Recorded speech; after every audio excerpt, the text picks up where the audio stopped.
U.S. ambassador visits Mekelle amid renewed Pretoria Agreement tensions. U.S. ambassador to Ethiopia, Irvin Masinga, has arrived in Mekelle for a one-day visit where he is expected to meet humanitarian partners and discuss the implementation of the Pretoria Peace Agreement with regional stakeholders. The visit comes weeks after a planned trip was postponed due to political tensions in Tigray, with the U.S. Embassy urging all parties to support the African Union-led peace process. Masinga's visit also comes amid renewed disagreements over the Pretoria Agreement, with the TPLF declaring the accord effectively dead and accusing the federal government of failing to implement key provisions. The TPLF-aligned leadership has also rejected participation in Ethiopia's national dialogue process.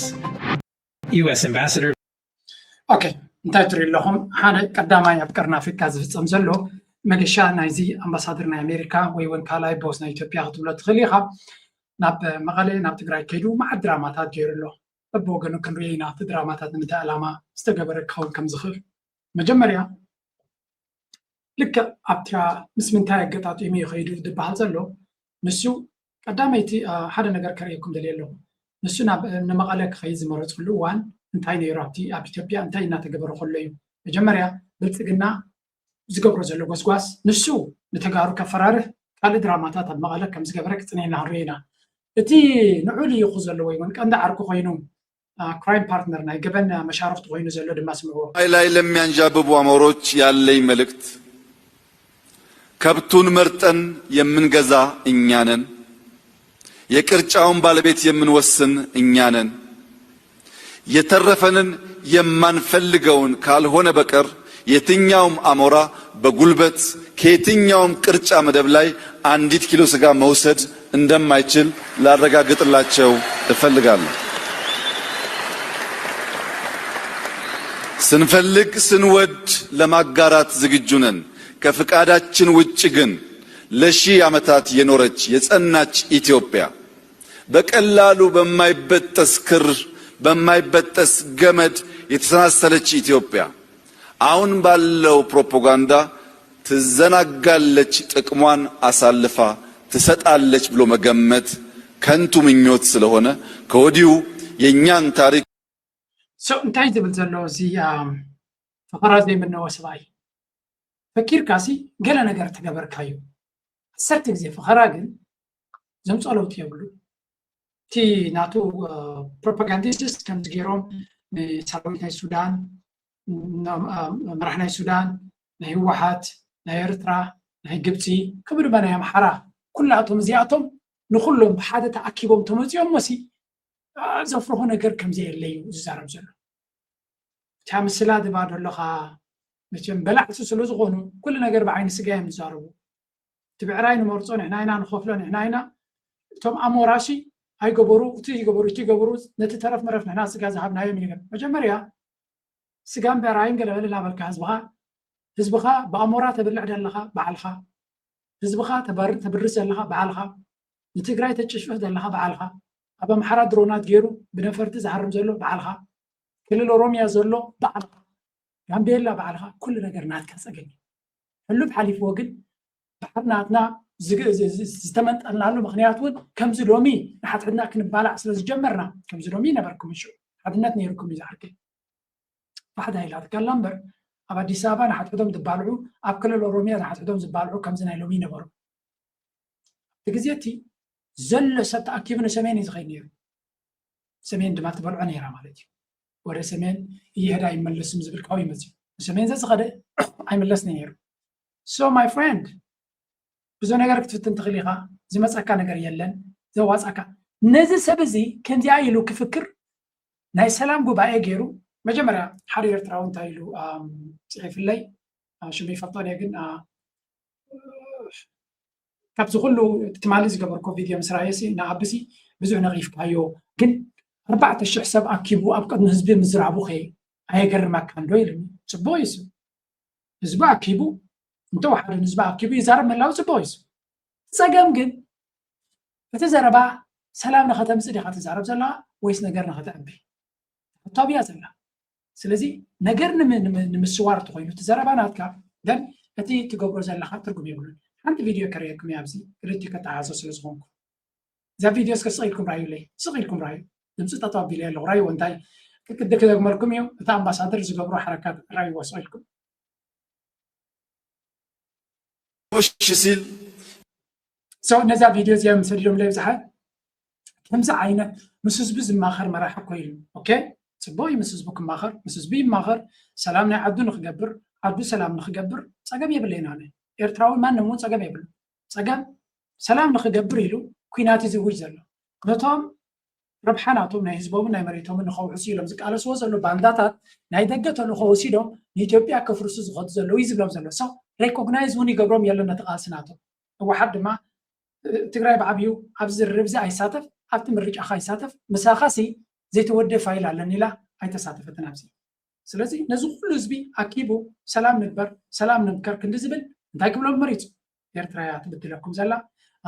ሱዳን እያ ትብድለኩም ዘላ ግብፂ እያ ትብድለኩም ዘላ ካልኦት ሓይልታት እዮም ዝኩሉ ሓዊት እዮም ልኩም ዘለዉ ይብሎም ኦኬ ፌር ኢነፍ ንመለስ ኣብታ ቪድዮ ዘረኸኹም ሉክ ኣት ዲስ ጋይ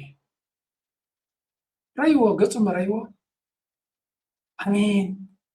what the hell? تتعبيد ناتو انت هيك قبري ما تيجي سبزي إذا أنا أمباسادر ولا مرحنا هاجري هذا أمباسادر أو هذا هاجركو أما حدري لي يكون زمت نايت هاجر رب حق قبري ناي أمريكا رب حق قبري I mean this أمريكا تقول دخل على نبلكم زلنا because of this arrogance تعبيد رأيو خميس حبيت له مجمرة تسلمي غصفة أبعد تسلمت سلام كتمسيم تجباك يقداس نعاقدكم كل جزء نخازا كهجرو خلو نخازا شجر كفتر خلو سلام يوم جرو نيرو أبتي يونايتد نيشنز أثرت جزء فيتو ناقبرت نتنا خازا موتن سقايد تفكرت نبرت جو بايدن نتس جبرز نبرت تاس سلام جريز حلفون نيرو أبيرا وجخ جبر خلو نتكلم باولز بعلامتيو زي اللي كمي كلاواس وارا لوايلو هاجرن مليونات صدقات جرو يعني ما حفص يفو يغرتايلو እንሰብ እዚ ኣምባሳደር ንሳብ ዘለወሉ ኢትዮጵያ ብኩሉ መንገዲ ትደምላ ንሱ ግን ኣብ ፈቐደ ፓርክ ናይ ኣዲስ ኣበባ ናይ ኣብዪ ኣሕመድ እናኸደ ሂወት ቤላ ከም ዘላ ገይሩ ይዛረብ ዘሎ ሶ ሓደ ካብቶም ነቲ ነገር እቲ ንምብልሻው ዓብ ግደ ዘለዎ ሰብ እዚ እዩ ምክንያቱ ሎሚ እንታይ ክገብር እዩ ንመቐለ ኸይዱ እዚ ኩሉ ኣንጻር ትግራይ ዝግበር ዘሎ ኩነታት እናተዓዘበ ወላ ሓንቲ ክብል ዘይከኣል ድሓር ናይ ትግራይ ስራሕ ውሽጣ ፖለቲካ እዩ ኣንጻር ኤርትራ እዚ ኩሉ እናተገበረ ከሎ ዝኾነ ይኹን መልእኽቲ የመሓላልፍ የሉ እዚ ኩሉ ኣብ ሱዳን ምትእታው ግበር ከሎ is doing nothing ስለዚ it is part of the plan እንድሕር እዚ ከምዚ ኢሉ ኣብ ናይ ካልእ ጉዳያት ዝጓየ ንሪኦ እንተለና ነቲ ኣብዪ ኣሕመድ ዝገብሮ ዘሎ ዕንደራን ጥፋትን ኣብ ልዕሊ ኣምሓራ ዝገብሮ ዘሎ ኩሉ ዝድግፎ ዘሎ ሲ መይባይ ጆኻ ዝብሎ ዘሎ እውን ሲ እንጂ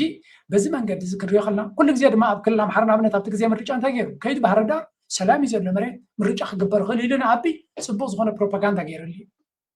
ኩሉ ግዜ ድማ ከምኡ ዝገብር على تجراوي أبزياز بلا سموه قد ميو جن تي أمانة لصفة بزعبة تركب متهكم زبالس كسموه أربين ماسينجا أبي تيجي ناي ناي أمريكا أمباسادر مالتهم لو ما أنتي زمان صار لهم خليات كنتي بعلمون قليل سموهم كلتا نجارين حنتي هذه تجراي كزجات مزول درك زملكات بعكال نبرعيو سلازي دركي على ناي تفناقل تساقمات تدرب زلو صعبين فولتيو سلازي نزيد عزيبك سواء حاجة زبر نجارات بلان مقباري هذه تقدمي نجار نسي تلمن موسع نزمل كتوم أكلات تراخيهم تقولاتو الرياض تقرأي مزول لزاجم دركن تتوصفوه زلوا صعبين فلوس لازخنة زي بعكالنا مع الزاوية لازم زي مثلا تراخيهم اللون استفلا لي أكلاتهم كراخويهم ناب تفرغ تزلواون نشرح عدات كجاويهم سلازي تقدمي نجار زيها كالي تجن ناب زرر ناب سلام لمقطعو برنا مخفات والمسل كم سفلت ناي بريطانيا سمعنات أب كيد نيريو بنزجات ومسجات الفولتينا كاوسعون حزز الوتري يفلتيو سلازي توتري بمهدأنا سلام أو من قدل أجل انتهاليو فتلتات المقاروني مال سلازي بوجنا نابز خلتات زي معراقو نفس معنا بريطانيا خوينا سجمات أب تجراي زلوا سجمات مسيكي بيا زلوا سجمات ناي تجراي ولا لا تحت صلاة زودقة لونتنا زي تملسوا تبزالت قداي زملكات ناي هيمانتريان قداي زملكات كلهم سجمات بسلامة ومن قد خفت حلوهم إلنا سويتنا جبرنا صالحنا هنا جن من استيكيبات حسيبوا از درجة زينا زلنا سلازي قدم لهم بريزيدنت واسانجو مسيام نيرم تمسس الملختين هنا يوم جن تطري وزلهم كنتاتي زكاة مزلوا بريزيدنت واسانجو من استيكيبيا نوريو زلنا نجاراتي بزح بحريو بعمالتاتي ولون حزي أمباسادر أمريكا خا مسيام الله سلازي بسلام نمفتح انت يقرب لنا تلوز وحتى يوم قريبهم زلوا احنا كل سجمات بسلام نمفتح زغني ناي تقارب بوليتيكانياتات شرحهم قرح انت ليلة لقاء they are doing the right thing مالت كفوتنا سلام نزتكم زغنو ብክንደይ ቋንቋ እዮም ክነግርዎ ዘለዉ ብፅሑፋቶም ብዘረብኦም ብመጠርኦም በአምሓርኛ ብእንግሊሽ በትግርኛ በኩሉ ንሰላም ድልዋት ምዃኖም ነጊሮም እዮም ሕብረት አፍሪካ ዋዕላ ክገብር ከሎም ተደጋጋሚ ፅሒፎም እዮም ስለዚ ደጋይም ይዛብ አዲስ አበባ ንዖም ንኸጥፊሉ ዝተበገሰ ሓይሊ ኣሎ ኢዶም ክብዩ የብሎምን ሓደ ትግራዋይ ዝበላ እስከስምዖ ባጌርና ኣብ ናይ ሱዳን ክትሰግር ኢና ስለዝበለ መኼድኡ ምክንያት እንታይ እዩ ንምንታይ እዩ ኸነ ትግራይ ክምለስ ዝብል ክንሪኦ ኣለና ብኻሊእ ወገን እውን ምስ ጀነራል ታደሰ ወረደ እንተዘይተራኸብኩ ዝብል ነገር ተፈጢሩ ከም ዝነበረ ከም ዘይተራኸበ ከዓ ብዙሓት ሓበሬታታት ይወፁ ኣለዉ ንሱ እውን ክንሪኦ ኢና ናይ መጀመርያ ንመቐለ ምስ ኣተኩ ዝሓተትክዎ ሕቶ ኢሉ ማይ ከመይ ኣሎ ዝናብ ከመይ ኣሎ ኢለ ሓቲተ ዝናብ ፅቡቅ ኣይኮነን ማይ ፅቡቅ የለን ኣይወቅዕን ዘሎ ኢሎም ምስ በሉኒ እዙይ ብጣዕሚ መሰከፊ ጉዳይ እዩ ክሕሰበሉ ኣለዎ ኢለ በቃ ረእዩ ዝተዋደደ ናይ ፖለቲካ ፕሮፓጋንዳ ስራሕ ምኳኑ እዩ ዝርአየኒ ዘላነ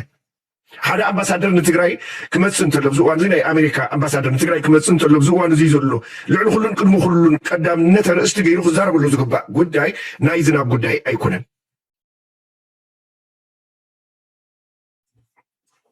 እቶም መንጎ ትግራይን ኣብ መንጎ ኢትዮጵያን ዘሎ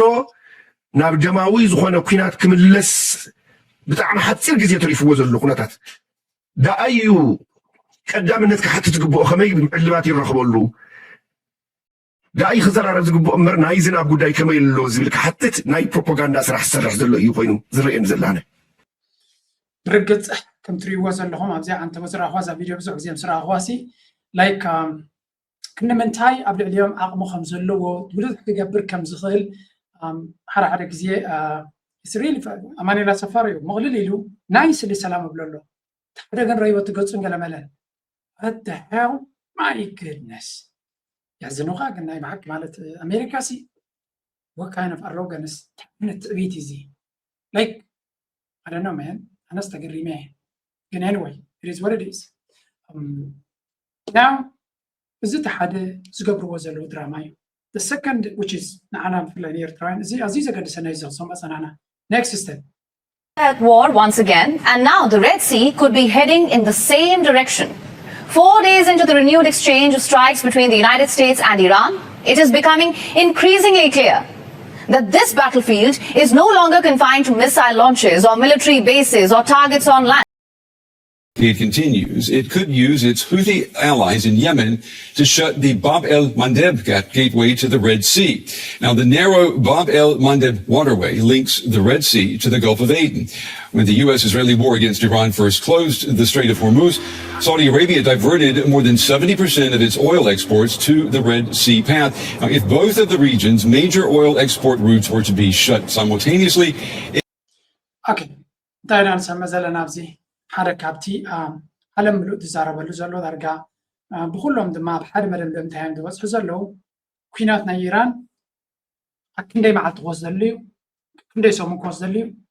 ናብ ባቤል መንደብ ክቕየር ምዃኑ ዳርጋ ብኩሉ መንገዲ ትዝረብ ዘሎ ዕላማ ድማ ወሽመጥ ሕርሙዝ ጥራይ ንበይኑ ንኢራን ንኣሜሪካ ክስምዑ ኣይክእልኒ ዝብል መደምደምታ በፂሖም ኣለዉ ኢራን እዩ ዝበሃል ዘሎ ምክንያቱ ሃገራት ክልጅ ይስሕና ኣለዋ ይጭፍጨፍ ኣለዋ but Donald Trump seriously he doesn't care ኣይግድሶን እዩ ዘሎ ሃገራት ዓረብ ዝረኽብዎ ዘለዋ ቃንፃ ይግደስ የለን ይግድሶ የለን ባሕሬን ዝበሃል ሃገር ኣብ ምንታይ ኩነታት ኣሎ nobody cares ኩዌት ዝበሃል ከም ካልኣይ ዘራርባ ንዶናልድ ትራምፕ እቲ ዘሎ ኩነታት ቁጠባ ስታክ ማርኬት ከምኡ እውን እቲ ኢንፍሌሽን ከምቲ ዝድለ የሕመሞን ኣሎ now that takes you to the next step ኣብዚኣ ትዛረባ ዘላ ዘረባ ተመሊሰ ክረክም እየ እቲ ኩነታት ንሕጂ ጥራይ ዘይኮነስ ንሓዋሩ ናበይ ገፁ ክኸይድ ከም ዝኽእል እዚ ከዓ ድማ ሓደ ካብቲ ኤርትራውን ዝያዳ ብንቅሓት ክትዋስኣሉ ዘለዋ ንብሎ ዘለና እዩ It has now expanded to the world's busiest shipping lanes, to world's maritime choke points. This is the age of water wars, not wars fought for waters, but wars fought by weaponizing the narrow sea lanes that keep the global economy alive. We're seeing this with the Strait of Hormuz. And now, Tehran's Houthi allies in Yemen are once again warning that Bab al-Mandeb, the gateway into the Red Sea, could once again become a pressure point. If that happens, it will become a war over the very arteries of the global economy. oil, energy, shipping, supply. So ኩናት በጽዋራትካ ብነፈርትካ ብድሮናትካ ካልእ ቴክኖሎጂታትካ ጥራይ ትዋጋኣሉ ዘይኮነሲ ኣምላኽ ዝሃበካ ጂኦግራፊካዊ ቦታ ንዑ ጨቢጥካ ብምሓዝ ቾክ ፖይንት ይብልዎ ነዚ ቾክ ፖይንት ጨቢጥካ ብምሓዝ ቾክ ማለት ቾኪንግ ማለት ሓደ ሰብ ብጎረሮካ ሓኒቑ ትንፋስ ከም ዝሓፅረካ ክገብር ከሎ ቾኪንግ ይበሃል ነዚ ናይ ባቤል መንደብ ወሽመጥ ሕሩዝ ድማ ቾክ ፖይንት እዮም ዝብሎ ስለዚ በዚ መንገዲ ጌርካ ነዚ ቦታታት ዝቋፀሩ ካብ ንጉር ወፃኢ ዝኾነ ኃይሊ ተጠቂሞም ቁጠባ ናይ ዓለም ከንበርክኹን ድሌታቶም ከስምሩን ይኽእሉ እዮም እያ ትብላላ ሕቲ ድማ ቅድሚ ኢራን ነዚ መስርሕ እዚ ከም ዝሰርሕ ዝፈተነትን ዘተግበረትን ሃገር እያ ንሳ ዘውደቐቶ መራኽብ ኣብዚ ቁፅሪ የብለን ስለዚ ወሽመጥ ሕርሙዝ 39 ኪሎ ሜትር ስፍሓት ኣለዎ ባቤል መንደብ ግን 32 እዩ ካብኡ ንላዕሊ ካብኡ ንታሕቲ ይፀብብ ስለዚ ንኽትቋፀሮ ሕማቕ ነገር ንኽትገብር እቲ ዝጣዕመ እዩ ወሽመጥ ሕርሙዝ ብኡ ዝሓልፍ ቀንዲ ናይ ነዳዲ ካብዚ ቦታ ዝወፅእ ካብኡ ዝወፅእ ነዳድን ጋዝን ድማ ገለ ክፋል ናቱ ብቀይሕ ባሕሪ እዩ ዝሓልፍ ኢንፋክት ባቤል መንደብ ካብ ወሽመጥ ሕርሙዝ ኣፀቢቑ እዩ ዝዓቢ ኣድላይነት ናቱ ማለት ብትሪልዮናት ዝትመን ቁጠባ እዩ ብኡ ዝሓልፍ ስለዚ ኢራን ብዝሰፍሐ መንገዲ እቲ ምስ ስዑድያ ትገብሮ ዘላ ምስ ሕቲ ድማ ንስዑድያ ይኹን ንካልእ ኩሉ በዚ ዘሎ ቦታ ነዚ ናይ ቀይሕ ባሕሪ ቦታ ንምቁፅፃርን ነቲ ዘሎ መስመር ናይ ንግዲ ሙሉእ ብምሉእ ንምኽላፍን ኣጢቑ ተበጊስኩም ዘሎ እዩ ዝንገር ዘሎ እዚ ጉዳይ እዚ ድማ ናብ ጣውላ ተመሊሶም ናብ ዝርርብ ተመሊሶም ክረዳድኡን ክመያየጡን ተዘይኪሎም we are going to see something really really ugly ሕጂ ከም ኤርትራ ኮይና ክንሪኦ ከለና ኣይነበረና ይጥፋእና እዩ ዝብላለ ካልእ ዓለም ይጓየሉ ይስሓነሉ ኤርትራውያን ፅቡቕ ኣለዉ ሓንቲ ትንከፍ የለውን ይብለኩም ኣለዉ እዚ ፀገም እዚ ከም ካልእ ዓለምና እዩ ካብ ካልእ ዓለምና ግን ንዓና ዝሓሸ እዩ ምክንያቱ እሱ እቲ ባቤል መንደብ ክፉት ከሎኸ እንታይ ፅቡቕ ረኪብና ኣለና ክትብል ትኽእል ኢኻ ብካልእ ዘራርባ ከምዛ ናይ ህዝቢ ኤርትራ ኣብዚ ጥራይ ዝምርኮስ ኣይነበረን እምበሽ ከማ ንዚ ሕጂ ዝመፅእ ዘሎ ፀገም መፍትሒ እውን ከምፃልና ይኽእል ይኸውን ሓደ ብዓብይቲ ኣሜሪካ ዝነበረ ዓቕምን ሄጀመንን እናጎደለ ይኸይድ ኣሎ ፀገማቱ ብጉልበቱ ጥራይ ክፈተሕ ዝኽእል ዝመስሎ ዝነበረ ብጉልበቱ ክፈትሖ ዘይክእል ፀገማት ከም ዘሎ ናበርሃሉ እቲ ጉዳይ ድማ ካልኦት ሓይልታት እውን መፅኦም ንኣሜሪካ ብወቅዒ ቻለንጅ ክገብርዎን ክስዕርዎን ንርኢ ኣለና But before Hormuz returned to the headlines, there was the Red Sea. It was there that the world first saw how war could disrupt one global shipping lane. So እዚ ትዝክርዎ ንኣብነት ኣብዚ ትብሎ ዘላ እዚ ወሽመጥ ሕርሙዝ ኬራ ናያ ከለና መጀመርያ ኢምፓክት ኣብዚ ቻነል እውን ተዛሪባ ይፈልጥኒ መጀመርያ ቅድሚ ወሽመጥ ሕርሙዝ ኢራን በዚ ዕፅዋ እዚ እንታይ ክትገብር ከም ትኽእል ኢራን ካብ መን ሪኣ እዮም ዝብሉ ዘሎ ካብ ሑቲያ ሪኣቶ መስመር ናይ ንግዲ ብምዕፃው ክንዲ ምንታይ ንዓለም ከተስማዓ ከም ትኽእል ሲ ቅድሚ እዚ ናይ ሕርሙዝ ኢራን ሑቲ ነቲ ቀይሕ ባሕሪ ክዓፅዎ ከለዉ ሪኦም እዮም ናይ ቀዛብ ኩናት ዝጀመረ ሑቲ ትእንኮ ስጉምቲ ዝወሰደ ኢራን ከምኡ ይወሰደት ስለዚ ከም ንሪኦ ዘለና ብኣፋ ተፈራሪ ናይራ ስጉምቲ ግን ኣይወሰደት ስለዚ እዚ ጉዳይ እዚ ኣብዚ ቀይሕ ባሕሪ ምንቲ ብከላን ገለመለን ዘረባ ስለ ዘብቃ እምበር ክንደይ መራኸቢ የንጥሒለን ሑቲ ክንደይ መራኸቢ ያጥፊሉ ስለዚ ኣብዚ ከነምፃልኩም ኣይንደልና ዘለና እንታይ ማለት እዩ ኣሜሪካ ኣብዚ ጉዳይ እዚ እንታይ ክገብሩ ይኽእሉ ገለ ካብቲ በዚ ባቤል መንደብ ዝሓልፍ ኢሎም ዝገብርዎ ዘሎ 4 ሚልዮን በርሜል ንመዓልቲ ዝሓልፍ በዚ ስለዚ እዚ ናይ ቀይሕ ባሕሪ ረበሻ ብዙሕ ሽግር ንቁጠባ ዓለም ክፈጥር ከም ዝኽእልን ሃገራት ድማ ነዚ ሽግር እዚ ተዓዚበን መፍትሒ ክኾነና ይኽእል እዩ ዝበልዎ ካልእ እውን ኣሎ ማላጋስትራይት ዝብሎ እውን ኣሎ ካልእ ንሱ እውን ድሮ ኣብ ቻይናን ኣሜሪካን ናብኡ እውን ይጥምቱ ከም ዘለዉ እዩ ዝንገር Narrowed dramatically. The tiny stretches of water carrying massive volumes of global trade. Control these choke points and you influence the entire global economy. Take the Strait of Malacca. ሕጂ ኣብዚ እንታይ ተሪእና ፀኒያ እንተሪኢኹሞ ኣብ ብዙሕ ቦታታት እዩ ዘሎ ከምዚ ቀይ ባሕሪ ጥራይ ዘይኮነሲ ንኣብነት ጅብልታር ዝበሃል ኣሎ ኣብ መንጎ ስፔንን ሞሮኮን ዘሎ ጅብልታር ኢንፋክት ጅብልታር ትበሃል ከተማ ደሴት ናይ ምስ ብሪጣንያ ርክብ ዘለዎም እዮም ዝበሃሉ ኣይደኖ ንሕና ካልእ ግዜ ከምፃልኩም ካልእ ዴንማርካውያን ንራሻ ዘፈራርብላ እውን ኣላቶም ዳኒሽ ስትሬት ይበሃል ማለት እዩ እዚ እውን እቲ ነዳዲ ናይ ራሻ በዚ ቦታ እዚ ዝወፅእ ስለዚ ኣብኡ እውን ክንሓንቆ ኢና ኢሉ ክንደይ ዘረባታት ኣሎ እዩ ኢንፋክት ብዙሕ ሽግራት የጋጥም እያ እውን ካልእ ስዊስ ከናል ኣሎ ሆርሙዝ ባቤል መንደብ ተርኪሽ ስትሬት ይበሃል ካሎ እዚ እውን ካብቲ ብላክ ሲ ዝበሃል بعلي روسيا كارتون تقبلوه زوج ولا بوتاي زوجتازي in fact روسيا أبزي تركوا أبزي تخفلها زي Turkish Strait بعد تكفيل كهات وصل كم سويس كانال مالتي سلزي نتركش سترايتن نزل سويسن ريوم إيران كمان كونغورينا خفيل كات قدر بوتا كونيام زبلازلا قالوا دما بابيل مندك سافجست زربه لن أنياتو أشتاق راس رزقنا وصلنا من البات تخين حوتي قبر زغل أبزي كالتي علم برز زارب دمازي مالكا ستريت زبلويو أمريكا ني تشاينا أبزي بوتازيا كارك راح تطلع تمدد زلا يزبال ساوث تشاينا سيتري ولهم كاب تشاينا مسيو زعبي نقد زقبروا البوتايزي سلازي ماليزيا سنغافور اندونيسيا زركبوا بوتايو ان فاكت انتاي كتقبريا تحسبي زبال تشاينا بس فيليبين تتطر اليوم بينتق قبري حسبيهم بتاتي فيليبين قاعدين زحلف يقولون يرونجن نبعلت فيليبين زبحال مس امريكا شكر مس امريكا تشمس لزغونه نا فيليبين هاي بلز ماليزيا هيكون نتي من هاتبلو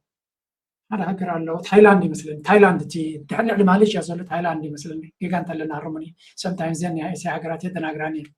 نا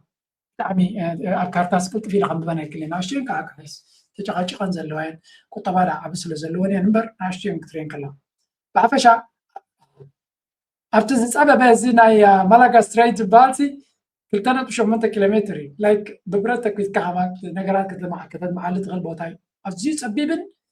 زسف حنك دي زنك أسعى سلازي أمريكا أبزوت هذه نخلت يوسايدس إندونيسيا كتحز ماليزيا سنغافورة كلها بحزاتهم زلها تشاينا أبزوت راح تدلي زمالتكن سالسة كونات عالمية معناته تشاينا أبزوت كيركا سويلهم كلها أزخلو كم زي كوني زنكر أبزوت هذه سلسلة مليون برميل لما عرفتي زحلف معناته بو حلف كمان له تشاينا بعبيو جابان دبوب كوريا سلسلة أزيد عبيت إندستريالايز تجارات الله سلزي pretty much أتياوز له عمتا تاريخيو تي بوز خيط سقطات بزوي كون تي yeah so basically the game of زناي محنوقات جركا تحقق له تدلي صوتا أب زلا على dangerous درجة بس هي كم زلون إحنا دما كم أب كم ز عينت أجازل كم أب كم ز عينت تأفى في بوتا إننا برز لنا حزبي تنقع أخذ لنا هم زغل رديو of course كل جزء تنقوي يرترا كن تسفان نقبر نزيز له كنتات رينا مجمريا ما بحر عامنا كحيل كمزلون زاكل بحرنا كما قلنا تنو مكوز صار حيل بحرنا يرترا سقم على اللوز بلا يسمع كناني ولو كبريزنت يرترا بزح بريزنت قبرها بسوا انترفيو ولا انت بحيل بحرنا بزح يسرحنا لنا يزبل but still تي بحراتنا بزح زخونه يكون حما نقر زرع له بوتا يكون يقدس هذا تبحر سلام سلازنا بريو الجقد the game has changed تسقم تكونات تغير يزل سبونا قال قنير ترى مسحوتون تسقم يبلا هذا يقدس يفترى وانتهي لسلفري ينير now that حوتن إيران حوتن سعوديان أبز باسول زلوا ترجعون له حوتن سعوديان باسلوا نسعودني سعودية بزغون يقوم من قدنا حوتن تحريماكن إيران كده حرمها مخانا فلوتي لك كم تاب ليبانوس قبار سلمان نعنا بيجت فنازي كم السعودية ركب علينا مسعودي كرب باس علينا no damn no so إيرترا نيوترال كون علوا هذا إيرترا وقت هيلو نزا كنا تازيات تغيمنا مسكت أرزل لنا زمدنا كم هو نش إيران مس إمارات زلنا زمدنا تنعون أي مخافني نرى بارا إيديا ساكن مع حسب هيكون إمارات بحالا بشكر سلزلو بزوج زيها مسجبت ركبيا كاي سلزلو بزوج سبيكوليشن كاي قبرالو تجبت زباتي من يحطب له زي إمارات بلا عصرت زنا جبت زخي زلو تجبر دليل حجز ناي جبتي دل كم زلو فلوتي ناي وتدراوي حجز نفرت كوينات ناي جبتي أبامي أبي إمارات كم زلو أنا كلا خلالا كاب درونات ناي إيران مالتي سلزي من بعد نحن أول تكون تاتلك كبتي قدامي كوينات ناي حوتك جبر كله مس إيران زمدنا مس إمارات زمدنا غيرنا سلزي إيرترا كل تجبر عليه كل تجارة يقبل عليه قال سبك يقبل عليه إيرترا مس إمارات صراحة تجميرها زمدنا تجميرها هم no problem really ربح عليه إيرترا تراي زق قدام يخون إيرترا تراي ربح عليه يخون بر جبت حزنا لنا 5-5 سعودية حزنا لنا we didn't see much about سعودية too تايجر سعودية زمدنا لهم سنة نبلا لنا جن haven't seen anything سلزي كم يرترا خري خلو ገለገለ ሰባት አሉ ከብሎ ብዙ ዓዲ ከመሰከ ወይ ከምዛና ጅቡቲ ዝምድና ክትገብር ሚሊዮናት ክትትወላን ሓደ ክትገብር ክትገብሮ ትፍትና ለኸ ማለት ከሆነ አለ سئل كابزي مشارق تخاينا نابل مشقة تغطيك مالكا كالو صلاة خادمة مجهر غطيك مالكا ربحك اللو بحلا يعني ابنت قبسم سير ترى صبوت صرح كم زلا بلتقنا أنا قوم شيء ويز بدل مريسو متحلال أخو غير ول ين بعلم فلتو ساتو كاباتهم صباين صباينا قلنا تقبس قالنا خبركا we have to push it we need to make sure that they do something أبير ترى ممكن خالدي ونخالدي قالنا قرنا خبرو صوت خنقبر تسبلني obviously تمنكسي إرترا مزجبر زلا بقت سلزي نقرنا نقوم تزلنا أنا دما مسيرة وحبريتنا منكسي إرترا ده وسكم زي كون كنت فلتو قالوا علمنا مسيرة زبل سبات الله كابوتو كنت رح بوتخل أنا قد كابت public discourse ريوزل وقبسنا بإرترا فلوي نقر كم زجبرات سجلس حبريتها بجهل that means كجبر خمس قولوا ما بساعات يعطولو قد we need to come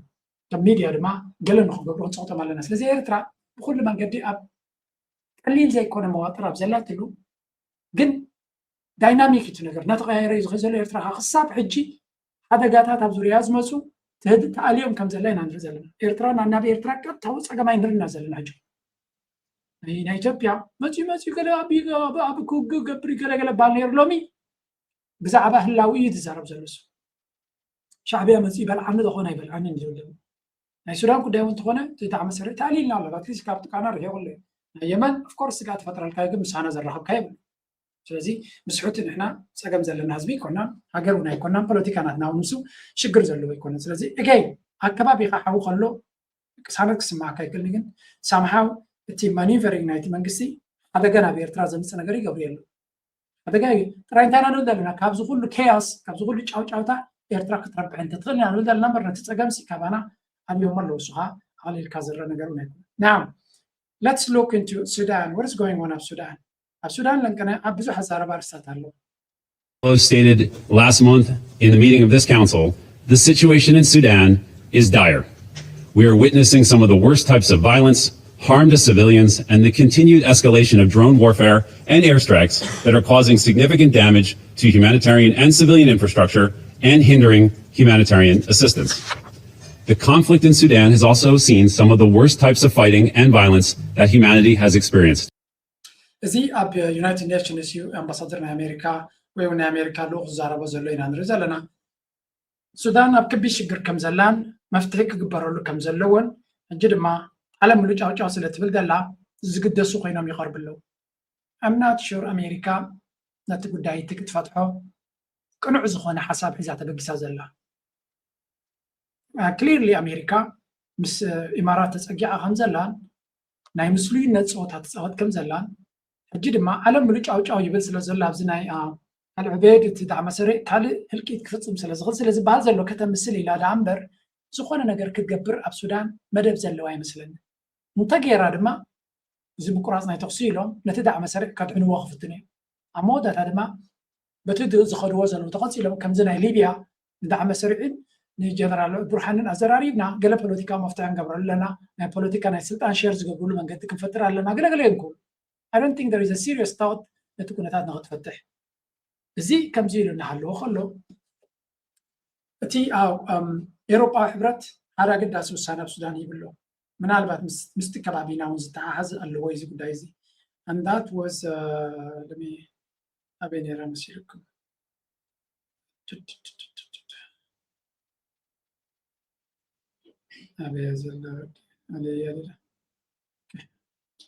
including genocide by the Rapid Support Forces and the use of chemical weapons by the SAF, the Sudanese Armed Forces. The United States is deeply concerned. Gold has always been more than a mineral in Sudan. Before the conflict started in 2023, it was the country's economic lifeline, accounting for more than half of its exports. But now it has become a currency of war. Mining and the gold trade are bankrolling both sides of the conflict. Sudan is one of Africa's leading gold producers, with deposits found across the northeast, the central and southern regions. Okay, ጉዳይ ናይ ወርቂ ዝበሃል ዘረባ መቸም ኣብ ኩናት ናይ ሱዳን ወርቂ እንተዘይህሉ ቀደም ተጠቕሙ በለ ዝብል ሰባት ኣሉ ዝዓበየት ወርቂ ኣበይ ከም ዘሎ ትሪእዎ ኣለኹም ሱዳን ብዙሕ ናይ ወርቂ ሃብቲ ኣምላኽ ዝሃባ እያ ትጽቡቕ ነገር ተዋሓደ ኣብቲ ሰሜንን ናይ ምብራቕን ክፋል ናይቲ ሱዳን እዩ ዘሎ እቲ ሰራዊት ናይ ሱዳን መንግስቲ ሱዳን ዝቆፃፀሮ ቦታ ዝበዝሐ ወርቃዊ እዩ ዘሎ ማእከል ናይ ሱዳን እውን ይረአ ኣሎ ገለ ክፋል ናይ ወርቂ ድማ ኣብቲ ዳርፉር ይረአ ኣሎ ኣብቲ ማለት እዩ ከምኡውን ኣብቲ ኣብ ብሉ ናይል ከባቢ እውን ከም ዘሎ ትሪእዎ ኣለኹም እዚ ናይ ብሉ ናይል ከባቢ ኣክቹሊ ኣብዪ ኣሕመድ ኣብኡ ናይ ወርቂ ዕደና ጀሚሩ ኣሎ ስለዚ ነቲ ናይ ሱዳን ነቲ ናይ ኢትዮጵያ ንምስራቅ እውን እዚ ናይ ኩርሙክ ገለ ዝበሃል ኩናት ምስኡ ዘተሓሓዝ ከም ዘለዎ ኣብዘን ዝሓለፋ 3 ዓመት ዝኩናት ናይ ሱዳን ካብ ዝብርትዕ ጥራይ ብልፅግና ኣብዪ ኣሕመድ ዝለዓለ ኤክስፖርት ናቱ ንደገ ኣብዚ እዋን እዚ ቀዳማይ ናይ ወፃኢ ሸርፊ ዘምፅኣሉ ዘሎ ወይ እውን ካብቶም ላዕሊ ወርቂ ናይ ወፃኢ ሸርፊ ዘምፅሉ ዘሎ ወርቂ ሰው ካብ ውሽጢ ኢትዮጵያ ዝወፅእ ዘሎ ወርቂ ጥራይ ከም ዘይኮነ ይጥርጠር ኬንያ ከምኡ ናይ ወርቂ ኤክስፖርት ናቶም ላዕሊ መፅኡ ኣሎ ካበይ ዝመፅእ ዘሎ እዚ ወርቂ ብሙሉ ናብ ኢማራት እዩ ዝኣቱ ዘሎ ኢማራት ድማ እቲ ዝዓበየ ኢንዱስትሪ ናይ ወርቂ ዘለዎ እዩ ከመስርሕ ዝኽእል ማለት እዩ ናው እዚ ወርቂ እዚ ብትክክለኛ ዕዳጋዊ ናይ ሽየጥን እዩ ተስዋይ ክሳብ ኣብ ዝቐረባ ግዜ ክሳብ ኣብ ዝቐረባ ዓመት maybe ዋላ ዋርሕ እውን ዋላ እቲ ሰራዊት ናይ ሱዳን እዩ ዝብለኩም ዳዕ መሰሪዕ ብናይ ኢማራት ኣፅዋር በል ክብሎም ከሎ ዋላ እቲ ሰራዊት ሱዳን መንግስቲ ሱዳን ማለት እዩ ኣፅዋር ናቱ ናበየ እቲ ወርቂ ናቱ ኣበየ ይሸጦ ነይሩ ኣብ ኢማራት ስለምንታይ ኣማራፂ ስለዘይነበሩ ካልኦት ክገዝኡ ስለዘይደልዩ እዚ ናይ ስዑድያ ናይ ኢማራትን ባእሲ ምስ ኣጋጠመ ግን ነዚ ወርቂ ናትኩም ኣብ ስዑድያ ክንገብረሉ ንኽእል ኢና ገለ ተሰማሚዖም ነይሮም I'm not sure if that ኣብ ፋይናላይዝ ገይሮም እዮም ምናልባት ምስ ትርኩም ብዙሕ ይራኸብ ስለ ዘሎ some extent ናብ ትርኩም ገይሮም ምኾኑ ይኽእሉ እዮም ኢንፋክት ዋላ ግብፃውያን እውን ካብዚ ክሰርቁ ከም ዝፍትኑ እዩ ዝንገር ገለ ክፋል ናይቲ ወርቂ ንግብፂ እውን ከም ዝኸይድ ስለዚ እቲ ወርቂ ናይ ሱዳን ሓደ ካብቲ ነቲ ቃንዛ ናይቲ ህዝቢ ዘጋድዶ ዘሎ እዩ ኤውሮፓ ሕብረት ለምከነ ሓደ ውሳነ ኣሕሊፉ ዝኾነ ይኹን ወርቂ ኢሌጋል ዝኸይድ ንኣብነት ኣብ ዝርአ 22 እቲ ኩናት ክጅምር 23 እዩ ኩናት ናይ ሱዳን ጀሚሩ ሽዑ ኣብቲ ግዜ ሰላም 41 ቶን ወርቂ ኤክስፖርት ትገብር ነይራ ሱዳን ድሕርቲ ኩናት ኣብ 24 ክንደይ ኮይኑ 64 ቶን እዚ ከባቢ ብ20% ድዩ ዋላ ዳርጋ ብፍርቂ ወሲኹ ክንብል ንኽእል ኢና ብፍርቂ ወሲኹ ላለ ፍርቂ እውን ናው እዚ ዝወሰኸ ግን ንቁጠባ ናይ ሱዳን ጠቒሙ ድዩ እንድሕር ኢሎም ከኖ ቢካዝ ዝዓበየ ክፋል ናይቲ ኣታዊ ኣብ ዝተፈላለዩ ሸፋት ስለ end up in Dubai. But much of the country's gold never makes it to official markets. The charity Swiss Aid estimates that 50 to 70% is smuggled out each year. And according to the United Nations, the RSF alone produced 10 tons in 2024, earning roughly $860 million from the mines it controls. So ከም ትሪእዎ ዘለኹም ንኣብነት ወርቂ ናይ ሱዳን 70 ዓመታዊት ናቱ ብሕጋዊ መንገዲ መንግስቲ ሱዳን ዝሰዶ ኣይኮነን ብሕጋዊ መንገዲ ዝኸይድ ኣይኮነን 70 ዓመታዊት መንግስቲ ሱዳን ዘይኮነስ ዳርጋ 70 ዓመታዊት ስማግልድ ማለት ብኮንትራባንዳ ዝኸይድ እዩ ኮንትራባንዳ ማለት ድማ ዳርጋ እቲ ገንዘብሲ ናብ ካሊእ ዝኸይድ ሃገር ኣይትረብሕን ኢኻ ከምቲ ኣብ ትግራይ ይግበር ኣሎ ዶ ገለ ድብልዎ ተመሳሳሊ ዛንታ ኢና ንርኢ ዘለና ብጀካ ኣብቲ ከባቢና ነቲ ወርቂ ናቱ ዳርጋ ሽፍትነትን ገለመለን ዘይስማዓሉ ሃገር ተሎ ኤርትራ እዩ ኢንፋክት እቶም ዕደና ካምፓኒታት ኣብ ኤርትራ ከመይ እዮም ዝብሉ ስርዒት መንግስቲ ኣካይዳ ኣለዎ ኣገባብ ኣለዎ ወላቕ ዘላቕ ድማ ዝረኣየሉ ይኮነን ከም ትሪእዎ ዘለዎም እዚ ወርቂ ዝበሃል ቶፒክ ሕጂ እዚ ወርቂ እዚ እገዳ ጌርና ኣለና ይብሉ ኤውሮፓ ግን ህዝቢ ሱዳን ድማ ትሪእዎ ኣለኹም ከመይ ዝበለ ዝኽነትን ሽግርን ወዲቑ ኣሎ ብዝኾነ ትራጂክ ብጣዕሚ ዘሕዝን እዩ ወርቅኻ ጥቕሚ ዝበሃል ዘይብሉ ክኸውን ከሎ ፀጋታት ኣምላኽ ዝሃበካ ዳዕ መሰረት ጥራይ ከባቢ 1 ቢልዮን ገንዘብ እዩ ካብዚ ኢሎምኩም ስለዚ እቲ 1 ቢልዮን ንምንታይ ተኪምሉ ንኩናት እዚ እቲ ዋላ ካብ ኢማራት ክትሕግዞ ከላ ብጥርሑ ትሕግዞ ከምዘየላ ኣፅዋር ካብኡ ከም ዝገዝእ ገንዘብካ ከም ዘለዎ ኣብ ዓመት ጥራይ ክንዲ ገንዘብ ዝእቱ ድሕሪ ኮይኑ ቀሊል ገንዘብ ኣይኮነን እዚ ነቲ ንሱ ዝደልዮ ዓይነት ኣፅዋር ንክገዝእ ኣብ ልዕሊኡ ድማ ስለዚ ዋላ እቲ ሓገዝ ዝግበር ዘሎ ከም ቢዝነስ እዩ ዝግበር ዘሎ ክትብል ከለካ ካብ ዜሮ ዝተበገሰ ኣይኮነን እዚ እቲ ከባቢና ከመይ ዝበለ ሙሲባ ዘለዎ ዞባ ምዃኑ ኩልና ምፍላጥ የድልየና ከምዚ ዓይነት ሽግር ዘለዎ ዞባ ስለ ዘለና ድማ we need to be careful ብምብራቕና በሎ ብደቡብና በሎ ብምዕራብና በሎ ናይ ብሓቂ ዲስኦርደር ሕግን ስርዓትን ዘይብሉ ሽግር ኩሉ ግዜ ዝመላለሶ ከባባዊ ኢና ዘለና ብኡ መንፅር ድማ ኤርትራሲ ብዙሕ ፀገማትን ብድውታትን ከም ዘለዋ ምግንዛብ የድሊ ናው ኩሉ ነገር ሓዘን ከም ዘይኮነ ሱዳን I have seen one good thing نعم تعب السودان كل زارب كلنا لس أنت فيديو ريانيره كلنا قرح ما غيكون. Across Sudan's capital city, one encounters many damaged homes, collapsed buildings, and shattered infrastructure, and huge amounts of construction waste. Before roads, schools, hospitals, and businesses in Khartoum can be rebuilt, the debris must first be. Sudan داغ مانتا جميرا خمزلا كارتون بفلاي كل تنوتري ولا مزسي فينا تحدي خاتبله ولا ديم ديكا حد مبراس ناي سودان حزن كوير انا مالت غزال اندي خاص قدر رينا عندنا قد امين ناي سودان ما جدناس ناي سودان كم تزدل تزربلونا سلازي سودان نعمل البشير ديمقراسي دلينا لهم زغتو وقعزو ابي بصح مالو رينا ليبيا قدافي متشوت كلينا أبربعت عمد كل مرز أي كألنا عني لهم زجبروا ليبيا لومي دم زنبروا ولا ونا بتلفزيون تريهم كعطامنا يتخليها تعنوات ولا يوازن له مالتي سوريا هم like these things are real ديمقراطية كده اللي تغل فتح كده اللي تغل سرعات كده اللي تغل حق كده اللي قوام كده اللي تغل سبوي كل زي ما غير لك كلام كن كدقة كم سؤال كصيل كان تاريخها مجابرياتات نايكالو تقينك حد خمسة لا تبرز إذا كمان سلام أخته نيتز بالسودان أنت واحد الناس يتابع بس كيلو ماله جي بتينا السودان ناي كارتوم تاجمهن أنا كوي أقرب مني مزلوا they're very very good man أنا السودان وينسي تعبدون ولا خميجر وهني سومي بالليرة سوريا مالت كم تيم زلوا ما كايرا كريه خلوزي بزوسي تعرمات كانوا ما يسمونون يمير but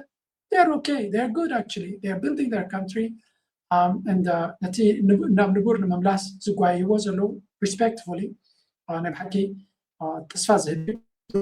كناتات نتكون النت نتودكات نتسقم تقبلهم ما عبدهم نكهنسو يقول له أملاها حقسكم ترينا نبلا فزي درو نايداق مهنسات كوزو وياي قبر كم زلوا تختلف يعني. Rubble includes burned vehicles, war debris and waste blocking drainage channels, creating health risks and increasing the risk of flooding. One of our biggest challenges is that some residents have been dumping debris from their homes into public streets, adding to the cleanup. We began removing rubble after So gonna capti نت مسرح نايت كنا تقام كوين نازل دبلدلو سبات ابتجزاوتهم زنبره وحاف ابترجعنا بقلنا قبر ونتسرح مرة يخبدنا له نتي I know تي كناتاتنا توما زي كبيت كم زخانة but انت واحدة they are trying it and now we need to also be careful زناقرات كنرو خلنا السودان كلت عين السودان يا زلا هذا for السودان زبال تخالك كفالنا السودان was okay already هتي تنكفن بتوكينات سلازي هتي infrastructure كتهنز ذا اللي هكا ماشينارتات جلس نيروهم already كل السودان يكون عني نيرو سمين السودان معراب مبرق السودان كل شيء نيريكم زلوا سلازي كابو عبد الجمسي خاطر هذا مش كابتن زنبرنا وشتنا تخاول سرح كسرت غير عن كامباينات عم تتعرف زنبر عجي عبد وشتنا تواي سرح له سلازي بركز جن عم كبيت كينات كلوز قبل وصل زلوا هذا كابتن قبل وصل بلانه لما تي نتقول طبعا أكن جنرال برهان نتكوينات جنرال برهان كمرحو نتقول طبعا ما تي برايم مينستر ماليزهم كابينة ماليزهم نتكلتي نتوي وتدراو مختن نتسيبي له سرحا فلا اليوم مسلو زلون حجز هلو خوني بحالا يعني because that also plays a role زغنة السودان نانا بتبغى قصات خدر لكل زي حماط رايك نزرب تبغى يكون تبغى نجربون كم زلوا وين تسفاز النجارات كم زلوا إن رزلنا أيوب محبر سبع عالم لما نتكون ذاتنا السودان ريو هذا ما على بخ قبرلو تسفاني كبر تسولسو كم قربات حجرات تمنيتنا تبغى تراي تبغى كواتسون تبغى كوردو تبغى كرهبو هنا منه now let's go to نايتجراي ميدياسكي نايتجراي مس إثيوبيا يلون نايتجراي أو زوجة زوجة زلوا خلنا تساسري سلزي هزي تعدو نعتق ما خل كوينه إثيوبيا بمرو ما خل كوينيو كوينات زيولو وجد زيولو كبابي يلا مالي كادو كقصير وين السودان مسمرون عبيتي معلومات نقل مثل بسقولو من قصاصات يلو كيدو حدش تناي بيشامبول يلون زي ولا جاحسكي زي وين كان كذي في جنبار كوينو مسيخ ديو زي اللي على كوينو زي صفات من قصاصات له بعد ما خدنا مخنيات تناي استراتيجيك زبال بوتا بعلو تي أباي قدم أبي أحمد بعلو بالسحترو كذي في نايبينات معخل غير ولا أفتي بحر السودما أفتي قديم السودما زلوا نايكالو تعددات إنترست دليتات وحداتي في اللاتيو سلازي تبغى نسو بحسابنا بتقرأي تشمرة وين بتقرأي معخل زجاجة وكنات نمقبالين يرونا بتقرأي نبي إرتان فانو بس درجة زي ኣርምታት ሃሊፁ ካብ ጫፍ ናብ ጫፍ ዘምሓራ ክንቀሳቀስ ኢሉ ዝሓሰበሉ 70-80 ሚእታዊ ናይ ዘምሓራ ኣብ ጎኒ ፋኖ ክዓስል ኢሉ መን ሓሲቡ ብርጌዳት ክፍለ ጦራት ናይ ስርዓት ብልፅግና ክድምስስ ኢሉ መን ሓሲቡ ኮይኑ ኣብ መንጎ ስርዓት ብልፅግና ኣብ መንጎ ፋኖን بدرونن بأوروبلان استحجز بمدافع استحجز وقخ كاي زخل حي قام حراك تطري له من حسيبه زي مناسي محرق بقاط عم تاخذ ومسفطر ولا غير يكون السرعات معلو يسفطر زلو السرعات صار هزبيو هزو خا ناي من باب تفطر ومسل له كنبر ودايتات يسفطر كنبر عقمتات يزهنس سلازي زي يخون له مالت زي عفر له زي ابو اورومو له زي بيشانغول له زي غامبيلا له زي اب صومالي له زي اوغادين له ኣብ ኢትዮጵያ ለይፍ ሓይልታት ዝውደውን ዝዕጠቑን ዘለዉ ስርዓት ብልፅግና ብዝተኸተሎ ፀረ ህዝቢ ዝኾነ መንገዲ እዩ ባዕሉ ስርዓት ሳያነፀ እዩ ኣብ ሓደ ብሄር ትግራይ ዝበሃል ከባብን ህዝብን ዝተፈፀመ ከም ብሉፅ ተመክሮ ናብ ኣምሓራ ዘስፋሕፍሕ ልምዓትን ዲሞክራስን ኮይኑስ ጆኖሳይድስ ካብ ሓደ ክልል ካብ ሓደ ህዝቢ ናብ ካሊእ ህዝቢ ዘስፋሕፍሕ እዚ ስርዓት እዚ ዕድመ ተረኺቡ ኣብ ኣምሓራ ጠጠወ ይብል ጆኖሳይዱ السرعات زي عندما ترخيو حزوت انكبلا جميرا لله حاجة سرعات ما رزع زدوليو عاد كلمة سلام كرقاقص ديمقراطي خسفح وعزنا مروت فعاتات انتهى اليومون عريمو نا عاد حد نتحلو ايو ما رزع من قصنا تنزدوليو بتعيش يصبيو قالتات معات نحسوت مقزعن زعتا قيو من قصنا تتعيش يخل መቸም ማነ ላስተፋ ነዚ ብልጽግና ዝገረፈሉ የብሉ ወላ ሓንቲ ዝገረፈሉ የብሉን ክንብል ንኽእል ኢና ናው ንቐፅል እቲ ጉዳይ ከመይ ይኸይድ ከም ዘሎ ደርወስ ሓደ ነዚ ንሚድያ ኩሉ ሚድያ ናቱ ንኩሎም እየ ዝብለኩም ንኩሉ እቲ ሚድያታት ናቱ ኣድቨርታይዝ ግበርዎ ኢልዎም ኣሎ ከምኡ የለን ኣድቨርታይዝመንት ናይዚ ቪድዮታት እዚ በቃ ነቲ ሶሻል ሚድያ ሲ ዕብሉ ካብልዎ በዚ ኢልዎ መዓት ስእልታት ከምዚ ገይሩሎ جنتاي زقبر كذا أبي أحمد نسلام تبجيسه يزرعه بالو بلا بلا يبحله ما بجحتهم تم كم بالي لهم مزلوها سلام كجبر كم زي كل فلت يمكن كلام ملكت كبار ترجع ولا مسلمين تكون كبار بتزات زبحال المسلمين كبار سوزتاي تابوكس تشيك كبر خمر genuine سلام فترة كم زي كوني فلت that's why دما نخند سبعة كيبو قالوا تحليلات نوع من المساس حيل لنا يلوك فكر زمرت سلام زدلسكم ما يبلني زغنه ثم زبزلو زبزنايت أنا كم زي كونن أنا أدخل زي الشغال المخانية مزارو بزلو قتيلون بصف نهزبي تقبلنا كم زي يقول لي نابنت بين تعكنو كورس بسمسم زارب سلزغنه بر فيديو نعطاه قال لي سبعير يعني تغلا لا كبزبة تتصل زورد قال ملات ولا تحقروا التلفزيون زغلوا زقبروا طريقه بزح سبع يكون زري بس بزعز بالله الناس زغلوا سب ساير يعني بزح هاي مالتي سلشي وكم زلت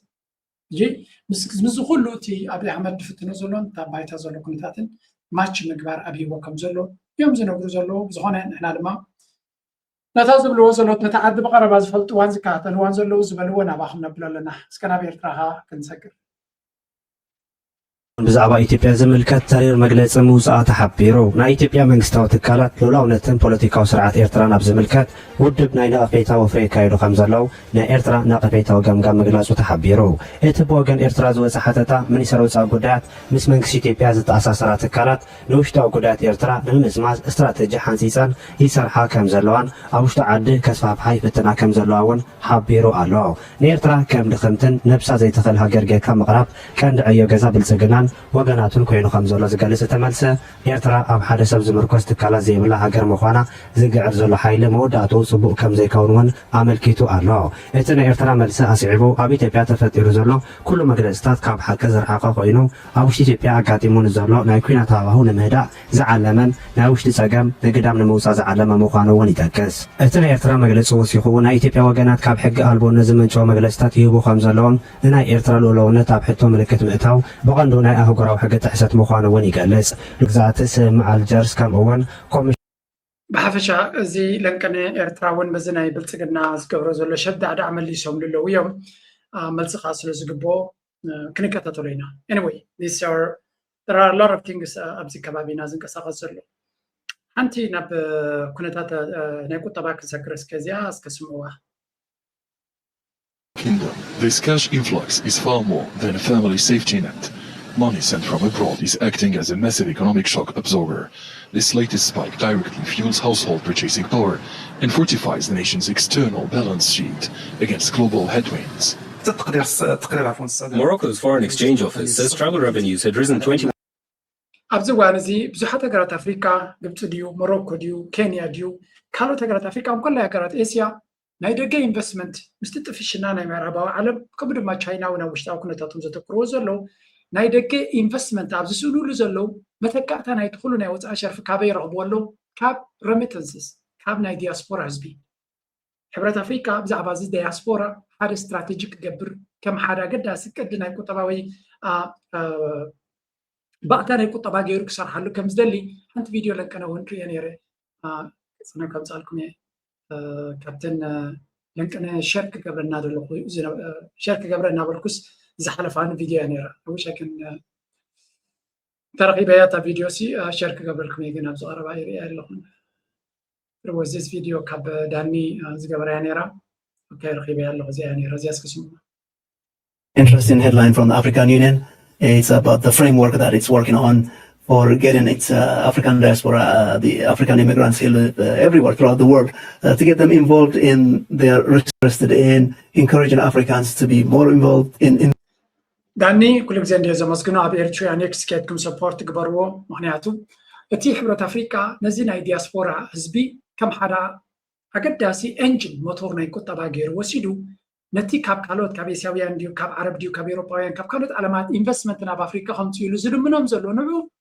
ብከፊላዊ ወይ ብዓቢ ደረጃ ብናይ ዲያስፖራ ኢንቨስትመንት ገይሩ ክትኮ ይፍትና ኣሎ ወይ እውን ይሓስብ ኣሎ ነዚ ንክትገብር ግን ነቲ ዲያስፖራ ኣካል ናይቲ ቁጠባ ጌርካ ኢንትግሬት ክትገብሮ ኣለካ እሱ ድማ እቲ ዲያስፖራ ንዓኻ ኢሉ ወይ ከዓ ብድንጋፆ ጥራይ ኣይኮነስ ንረብሓውን ክረብሓሉ ዝኽእል ዕድላት ክትፈጥረሉ ትክእል ኣለካ ሓደ ካብቲ ንኤርትራ ሕልፍ ዝበለ ኪነ ወርቅን ኪነ ማዕድናታን ክጠቕማ ዝኽእል ድማ ናይ ዲያስፖራ ሓይሊ ናይ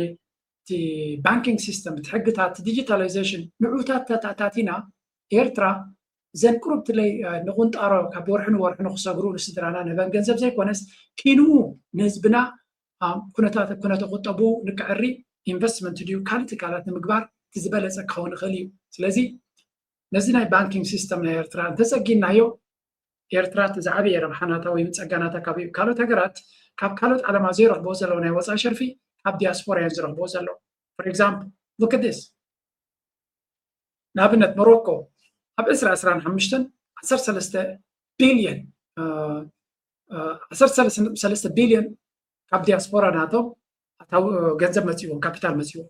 እቶም ኣብ ዲያስፖራ ዝቕመጡ ሞሮካውያን ገንዘቦም ሲ ኣብ ሞሮኮ ይቕምጥዎ ማለት እዩ ኣብዚ ዓመት እዚኣ ግን ኣብ 2026 ክሳብ ወርሒ 5 ጥራይሲ ከባቢ ፍርቂ ናይቲ ገንዘብ ስለዚ ዓብዪ ወሰኽ ገይሩ ኣሎ ማለት እዩ ስለምንታይ ከምኡ ይገብሩ ኣለዉ ኣብ ካልእ ዓለም ዕድላት ስለዘየለና ኣብ ዓድኻ ክትገብር ዝያዳ ምትእማን ክፈጥረልካ ስለዝኽእል ዓድኻ ስኻይካ ትፈጥሮ ገዛ ክትገዝእ ዲኻ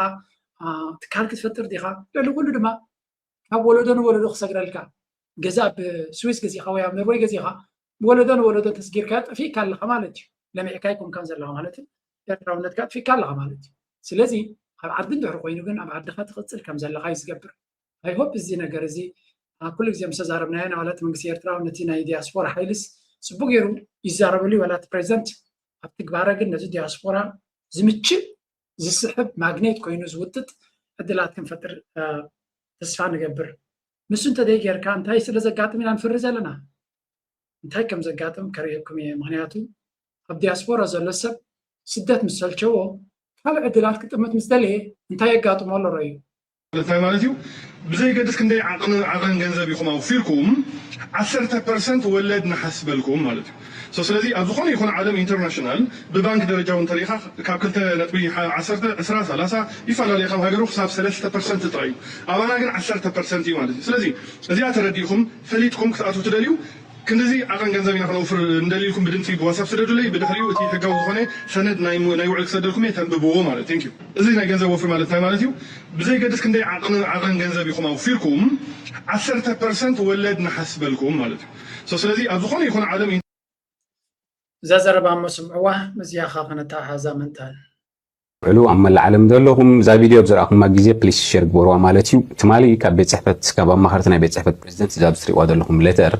دبدابه مصاتنا نيرا ازي دبدابه انتاي زبل دما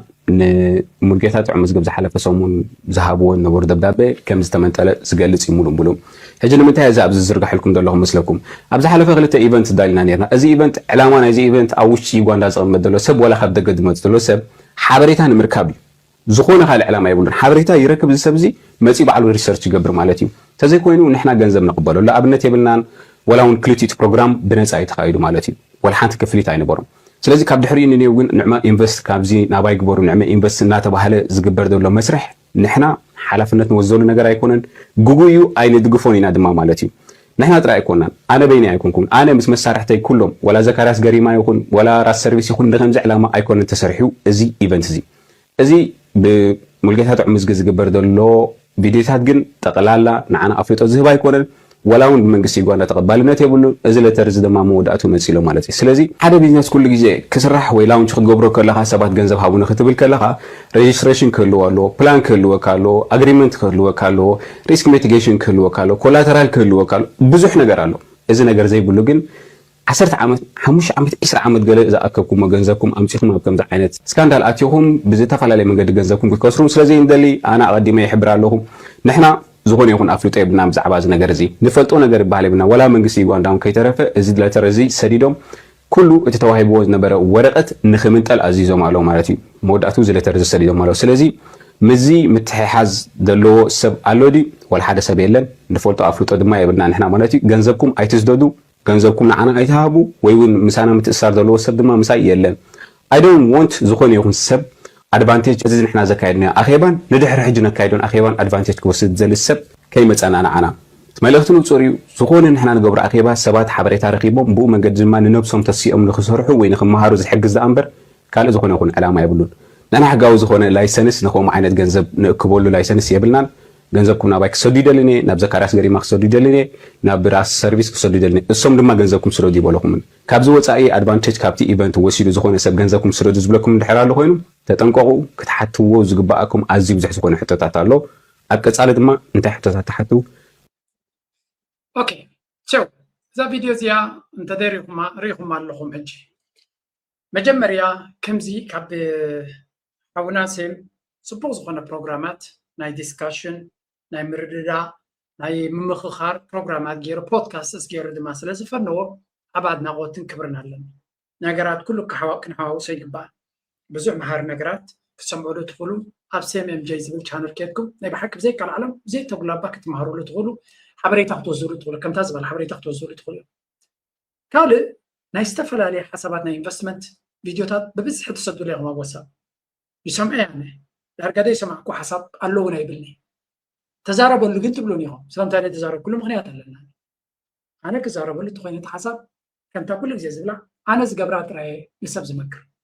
ሓንቲ ፕሮጀክት ኣብ ሓደ ትካል ኣብ ሓደ ገለ ኢንቨስት ግበር ክብለካ እትኮይነ ኣነ ክገብር ኣለኒ መጀመርያ ኣነ ክገብራ እትኮይነ ድማ መፅናዕቲ ክገብር ኣለኒ እቶም ሰባት ይረኽቦም እያ ብዝተኻለኒ መንገዲ ረኺበ የዛረቦም እዩ ፕላን ናትኩም እንታይ ይብሎም ኣቤሎት ናትኩም ፕሮፖዛል ድራፍት ናትኩም ትካል እትኮይኑ ኸ እንታይ ኣንቀፃት ሓልዩ ዝግበር ዘሎ ኣናላይዝ ድማ ይገብረ ኣናላይዝ ገይረ ፊድባክ ሂቦም እያ ነቶም ዝምልከቶም ሰባት እዝን ፀገም ኣለዎ እዚ ብኸመይ ክትዕርይዎ ኢኹም እዚ እንትዕርይኹም ነዚ ነገራት ነዞም ሰባት ኢንቨስት ዝገብሩ ዘለዉ ከተማሉ ትኽእሉ እንድሕሪ ኮይንኩም ኣነ ፕሮሞት ክገብረልኩም ይኽእል እየ ብገንዘብ ዘይኮነ ብናፅ ንዑ እንተዘይ ትገብሩ ኮይንኩም ግን ኣነ ብናተይ ጎስጓስ ናብ ሕማቕ ኣነ ክገብሮ ዘይደሊ ዘይደፍር ነገር ካልኦት ሰባት ክገብርዎ ክዛረበሉ ይደልኒ እየ ሲምፕል ክንደይ ግዜ ስለ ዝረኣኽዎ እዚ ጉዳይ እዚ ተን ኣነ ዝሓተን ነጥብታት ኣነ ገንዘበይ ከፍረለን ዝሓተን ነገራት እንተደይ ኣማሊካ ንዓይኑ ውሕስነተይ ኢለ ዝገብሮ ንካልኦት ሰባት ድማ ቅቡል ኮይነ ይስማዓኒ ዳትስ ዋይ እዚ ካብ ምንታይ ዝተበገሰ እዩ ዝኩሉ እንድሕሪ ኢልካ ህዝቢ ኤርትራ ኣብ ደገ ዘሎ ኣብ ኤውሮጳ ዝነብር ዘሎ ኣብ ቁጠባ ኣብ ቢዝነስ ክዋሳእ ይደሊ ዕድላት ግን ስዩ ስርሑ ገዲፉ ከይከይድ ናብራን ስድራን ኣለዎ ኣካሊ ብኮርፖሬሽንስ ልክዕ ከምዘናይ እንታይ ዝብላነ ተስላ ኣብዚ ቀረባ IPO ገይሩ በታ ናይ SpaceX ናቱ እንታይ ገይሩ ሓሳብ በጊሱ ሳተላይታት ንሰማይ ሰዲዱ ኣታዊታት ክገብር ምስ ጀመረት ትካል ኦኬ ኣብዛ ትካል እዚኣ ዝለዓለ ደረጃ ከነብፅሓ ምሳይ ኢንቨስት ግበሩ ካብቲ ረብሓ ድማ ክትረብሑ ዝብለካ ብርክናታ ክትገዝእ ገብረልካ ናይ ኤርትራ ትካላት ድማ ኣፍሪካ ዘለዉ ከምኡ ክገብሩ እየ ዝደልዩ ማለት ቅድምቲ ትካል ፈትንዎ ስርሕዎ ምስ ተበገሰ እዚ እቲ ሓሳብ ኣነምፅዮ ዘለኹ እዛ ሆቴል እዚኣ 5 ሆቴላት ከመን ክገብር ደልየ ኣለኹ ኣብዝን ቦታ ኢልካ ንገረና ከይተበገስካ ሓሳብ ጥራይ ኣለኒ ገንዘብ ሃቡ ንምባል ግን I don't think this is going to work ምክንያቱ ዝኾነ ሓሳብ ቅድም ብንእሽተይ ገንዘብ ይክብገስ ኣሎ ሓሳብ ብ2 ሚልዮን ዝብገስ ትካል ንቅድሚት ኣይከይድኒ ብንእሽተይ ነገር ክብገስ ኣሎ ትትካል ድሕሪኡ ስኬል ትገብር ምስ ተበገሰ ምስ ሰርሐ ውፅኢት ምስ ረኣኻሉ ካፒታል ደሊኻ ስኬል ክትገብሮ ትኽእል ተዘየለ ከይተበገስካ ኣሽሓት ገንዘብ ተጌርካ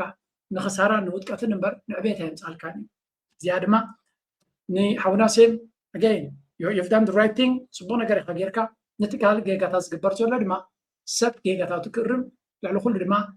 ሸበትበድ ኢልኩም ገንዘብኩም ከምዚ ፀላእኩሞ ንኽጠፍኣልኩም ትወኹ ዝነበርኩ ትመስሉ ሰባት ኣለዉ ከምኡ ዓይነት ሰባት ቅድሚ ሕጂ ብኔትወርክ ማርኬቲንግ ዶ በገለ ኢሎም መዓት በለዮምኩም ዘይትስክዑ ተኮይንኩም ግርም ገበሩ ሓቃሒስ ግርም ገበሩ ዘይፀዓዱ እስከም ኢሎም ክሪፕቶ ኢንቨስት ክገብረልካ ቢትኮይን ክገዛልካ ኢሎም ዝበልዑኹም ዘለዉ ሃርገፍገፍ ገንዘብሲ ንስኻ ዘይትርድኡ ረብሓ የለን ንገንዘብካሲ ካባኻን ላዕልካ ሓልየሉ ዝኽእል ሰብ የለን ንስኻ ዘይተረዳእካ ንስኻ ዘይፈለጥካ ኣይካልእ ሰብ በሊሑ ከብልዓካ ትሓስብ ዘለካ ክበልዓካ እዩ ሓመድ ክገብረካ ዓልካ ዘይትቆፃፀሮ ትካል ኣበይ ተኣቱ ኣለካ ዘይትፈልጥ ኮይንካ ኣነ ነቶም ዝገብሩ ይኮንኩን ዝሓሚ እቶም ገንዘብኩም ንክትህቡ ትህወኹ ዘለኹም ይግባኣኩም እዩ ኣምሹር ይግባኣኩም እዩ ምክንያቱ ዘድሊ መፅናዕ ትግበር 2 ዓመት 6 ዓመት ደምሪ ሂዝካ ዘጥረኻዮ ገንዘብ ንሓደ ሰብ ኣብ ኢንተርነት ስለተዛረበካ ኣምፃ ቤትካ ተረክቦ ተኮይንካ ሜይቢ ክትበልዕ ኣለካ ሰብ